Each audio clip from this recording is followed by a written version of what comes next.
और एक छोटी सी बात जिसका समाधान बातचीत से हल हो जाता है, लेकिन उस पर विवाद हो गया। विवाद भी कोई छोटा मोटा नहीं, ऐसा विवाद जिसमें लाठी डंडे चले। जब इनसे बात नहीं बनी तो तलवारों से हमला किया गया। जी हां, यह हुआ राजधानी भोपाल के जहांगीराबाद इलाके में, जहां दो समुदाय एक छोटे से विवाद को लेकर आपस में भिड़ गए। विवाद के बाद इलाके में तनाव का माहौल बन गया। मौके पर भारी पुलिस बल तैनात करना पड़ा। आखिर क्या है पूरी कहानी, इस रिपोर्ट के जरिए देखिए।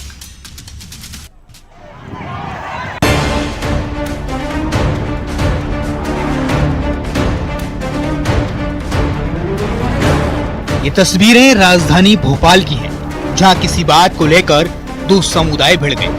दो समुदायों की लड़ाई के बाद राजधानी में टेंशन हाई हो गई। इन 5 तस्वीरों में आप भोपाल में हुए विवाद की पूरी कहानी समझ सकते हैं। इस पूरे विवाद का एक एक फ्रेम हम आपको दिखाते हैं।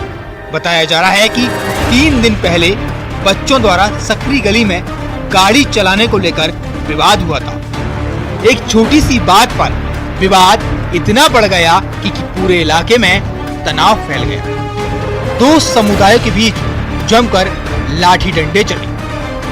तस्वीरों में आप साफ देख सकते हैं किस तरह एक दूसरे पर लाठी डंडे बरसाए जा रहे हैं। जब इनसे काम नहीं बना तो तलवार तक लहराई गई। आप महिलाओं के हाथों में तलवार देख सकते हैं। तस्वीरों को देखकर ही डर लग रहा है। अब जरा सोचिए, जहांगीराबाद इलाके में रह रहे लोगों का क्या हाल होगा। इतना बड़ा विवाद कैसे हुआ, ये भी हम आपको बताते हैं। एक महिला ने इस विवाद की कहानी बताई। तो मेरा पोता गाड़ी लेके आ रहा था, हाँ, उधर से, हाँ, तो वो इन लोगों ने कुछ कहा सुनी करी। हाँ, तो एक बच्चा तो इससे थोड़ा बड़ा था, हाँ, और एक अच्छा था समझदार, हाँ, तो वो उसके बाल पकड़ के उसको थप्पड़ वप्पड़ मार रहे। तो दूसरे भाई से देखा नहीं गया, हाँ, उसने समझाइश करी तो सबके सब निकल गया, उस पर हमला कर दिया। फिर इंसान अपने बचाव के लिए कुछ करेगा कि नहीं करेगा, बताइए आप। है जब पूरा तुम निकल जाओगे सब, तो फिर एक इंसान क्या करेगा। उसने अपना बचाव करा। अब इनके लोगों के पास छुरियां तलवारें सब हैं। वो कौन लोग हैं? कौन लोग? यही है किसने सरदार लोग हैं, वो कौन लोग। अच्छा अच्छा, बस और तोड़फोड़ की गई। ये देखिए, ये दरवाजे देखिए, अभी ताजे ताजे ये देखिए। ये क्या पत्थर चलाए, क्या चलाए? डंडे मारे।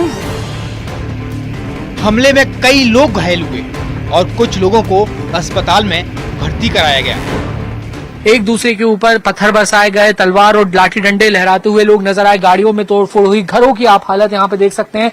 तलवार के ये जो निशान है संभवतः ये आपको यहाँ पे नजर आएंगे, और इसके अलावा लाठी डंडे पत्थर भी यहाँ पर जो है वो जमकर चले हैं। किस वजह से? बच्चों के बीच के विवाद में। जी, बच्चों के बीच में 2 दिन पहले लड़ाई हुई थी। हाँ। उसके बाद ये विवाद उन्होंने आज सुबह कर दिया। ये पूरा जो विवाद है, जो महज बच्चों के बीच की लड़ाई थी, लेकिन वो दो पक्षों के बीच की, दो समुदायों के बीच की जो लड़ाई है वो बन गई।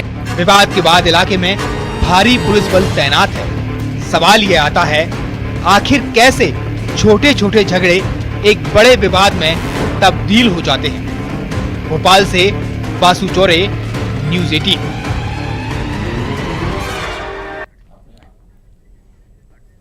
और राजधानी भोपाल में क्रिसमस त्योहार पर बवाल मच सकता है, क्योंकि क्रिसमस के मौके पर बच्चों को जबरन सेंटा क्लॉज बनाने को लेकर हिंदू संगठन सेंट मैरी स्कूल पहुंच गया है। स्कूल में पहुंचे हिंदू संगठन के लोगों ने स्कूल प्रबंधन को चेतावनी दी है कि बच्चों को जबरन सेंटा क्लॉज ना बनाया जाए। हिंदू संगठनों की माने तो अगर रामनवमी पर बच्चों को राम बनाया है, तभी क्रिसमस पर बच्चों को सेंटा क्लॉज बनाने का हक है। इसके अलावा हिंदू संगठन ने क्रिसमस को लेकर स्कूल की ओर से दी गई 10 दिन की छुट्टी पर भी आपत्ति दर्ज कराई। और साथ ही वहां के बच्चों को पेरेंट्स की बगैर अनुमति के सांता क्लास बनाया गया था। वहां पर हमने समझाइश दी, स्कूल प्रशासन को बताया कि क्या आप के स्कूल में सिर्फ ईसाई बच्चे पढ़ते हैं, जहाँ की मात्र 7 बच्चे ईसाई पढ़ते हैं और 200 बच्चे हिंदू पढ़ते हैं। उसके बावजूद वहाँ पर सेलिब्रेशन किया जा रहा था। हमने समझाइश दी, पेरेंट्सों से बात करी। पेरेंट्सों ने कहा हमें किसी प्रकार का कोई लिखित में अनुमति नहीं प्राप्त की गई है। हम शासन से जानना चाहते हैं कि क्या शासन ने हर स्कूल को ये संदेश पहुँचाया? अगर नहीं पहुँचाया तो हर स्कूल को ये संदेश पहुँचाना जाना चाहिए था। और आखिर सांता बनाने पर हिंदू संगठन ने क्यों विरोध किया है, यह भी आपको बताते हैं।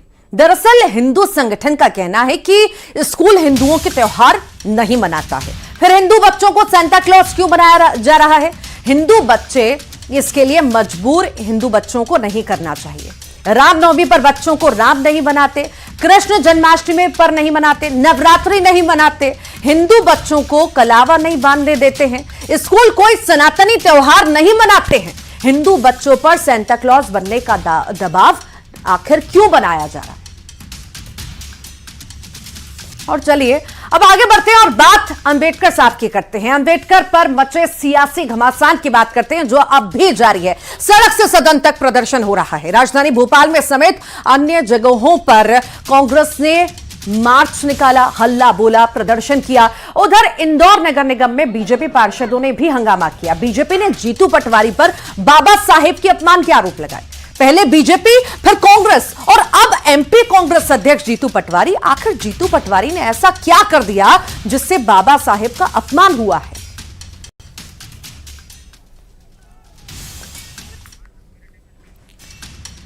ये 5 तस्वीरें आपके टेलीविजन स्क्रीन पर भोपाल, हरदा, इंदौर, खरगोन की तस्वीरें आप इस वक्त देख रहे हैं कि किस तरह से प्रदर्शन, आक्रोश जो है अलग अलग जगह पर हो रहा है। अंबेडकर पर तकरार की तस्वीरें लगातार सामने आ रही है। एक तरफ बीजेपी मोर्चा खोले हुई है तो दूसरी तरफ कांग्रेस अलग तरह का प्रदर्शन कर रही है।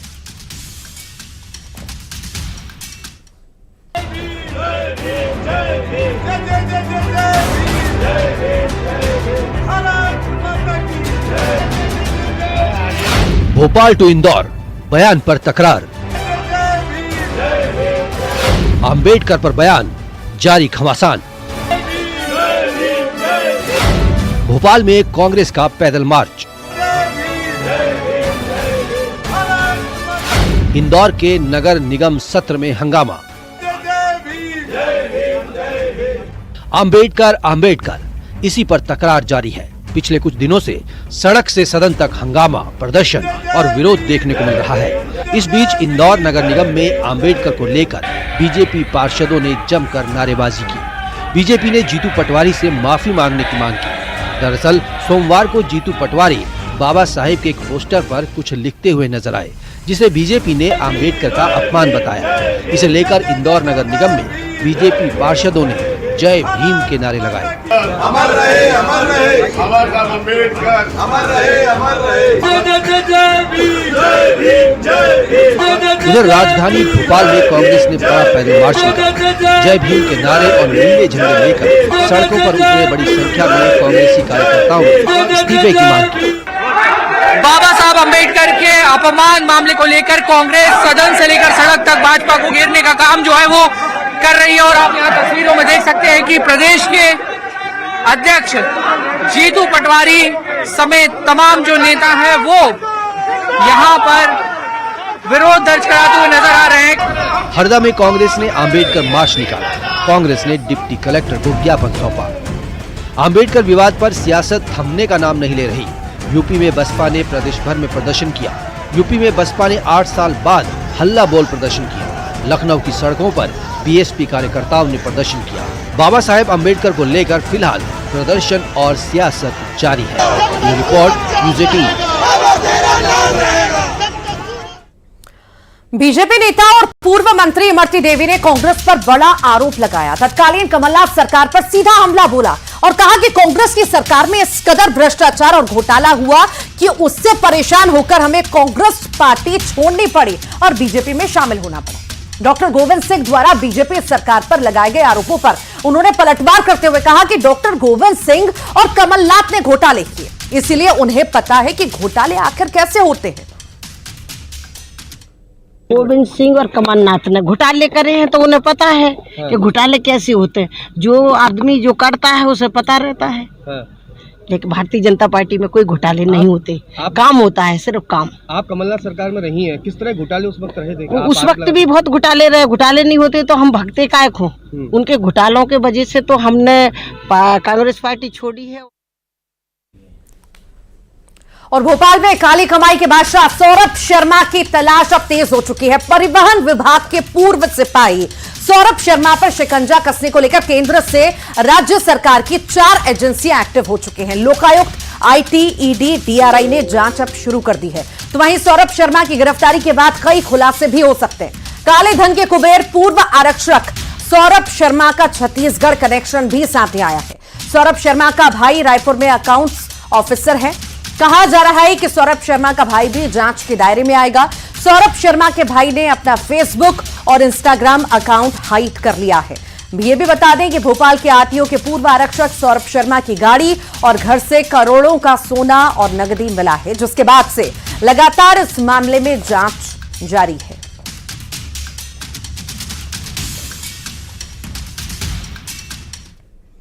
और अब बात रीवा की, जहां महिलाएं नशीली दवा बेच रही हैं। नशीली दवाएं बेचने का एक वीडियो वायरल हुआ है। ये वीडियो कबाड़ी मोहल्ले का है।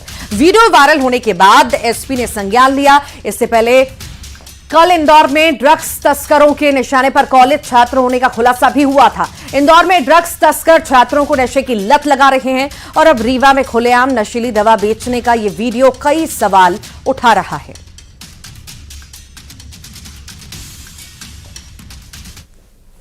उसमें कुछ महिलाएं हैं, बच्चियां हैं, बच्चे हैं और कुछ लोग हैं जो कोरेक्स जैसा कफ सिरप कोई लेते हुए वहाँ पे दिख रहे हैं और जिसको ये महिलाएं और बच्चे उसको बेचते दिख रहे हैं। तो इसको संज्ञान में लिया गया है और यदि वहाँ पे जो भी इनको चिन्हित करके और जो अगर बच्चों से भी उसको बिकवा रहे हैं तो उनके खिलाफ इसमें कार्रवाई की जाएगी। जो महिलाएं हैं इसमें इन्वॉल्व उनके खिलाफ इसमें कार्रवाई की जाएगी। लगातार इस तरह से जैसे भी साक्ष्य मिल रहे हैं लगातार इन अपराधियों पर लगातार कार्रवाई जारी है। उसी कड़ी में इसको भी संज्ञान में लेकर अगली कार्रवाई की जाएगी। और खबर राजस्थान के कोटपुतली से है, जहां पर 3 साल की चेतना को बचाने के लिए ऑपरेशन जिंदगी अब भी जारी है। राजस्थान के कोटपुतली में 3 साल की बच्ची चेतना खेलते वक्त खुले पड़े बोरवेल में गिर गई थी। जानकारी के मुताबिक चेतना बोरवेल में करीब 150 फीट पर फंसी हुई है। एनडीआरएफ, एसडीआरएफ और जिला प्रशासन की टीमें रेस्क्यू ऑपरेशन में जुटी हैं। बोरवेल में बच्ची तक ऑक्सीजन पहुंचाई जा रही है। बोरवेल में उतारे गए कैमरा में बच्ची मूवमेंट करती हुई नजर आ रही है।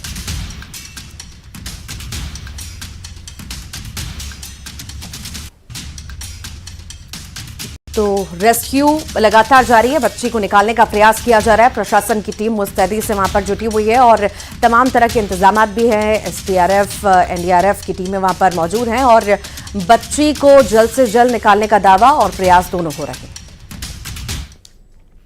और अब 5 की आंच में बात होगी बर्फबारी की। जम्मू कश्मीर में इन दिनों बर्फबारी हो रही है। पहाड़ बर्फ से लद गए हैं। पीर पंजाल, शोपिया, सोनमर्ग, श्रीनगर में लगातार हो रही बर्फबारी की वजह से तापमान शून्य के नीचे चला गया है। हालात यह है कि कश्मीर घाटी के कुछ हिस्सों में तापमान -3 डिग्री के -6 डिग्री तक पहुंच चुका है। लगातार बर्फ गिरने की वजह से कई रास्ते बंद हो चुके हैं, जिससे पर्यटक और स्थानीय दोनों लोगों के लिए मुश्किलें भी बढ़ गई हैं।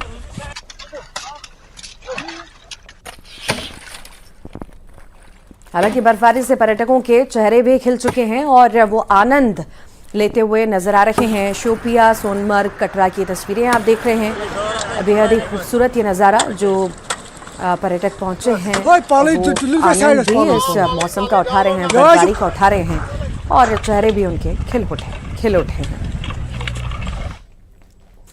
हिमाचल प्रदेश और शिमला में भी बर्फबारी की वजह से तापमान बेहद ही नीचे पहुंच चुका है। मौसम विभाग ने अगले 24 घंटे में हिमाचल के कई इलाकों में बर्फबारी और बारिश का अनुमान भी जताया है। शिमला, लाहौल, स्पीति, नरकंडा, कुफरी, चक्राता, नरकंडा में बर्फबारी की वजह से चारों तरफ सफेद चादर बिछ गई।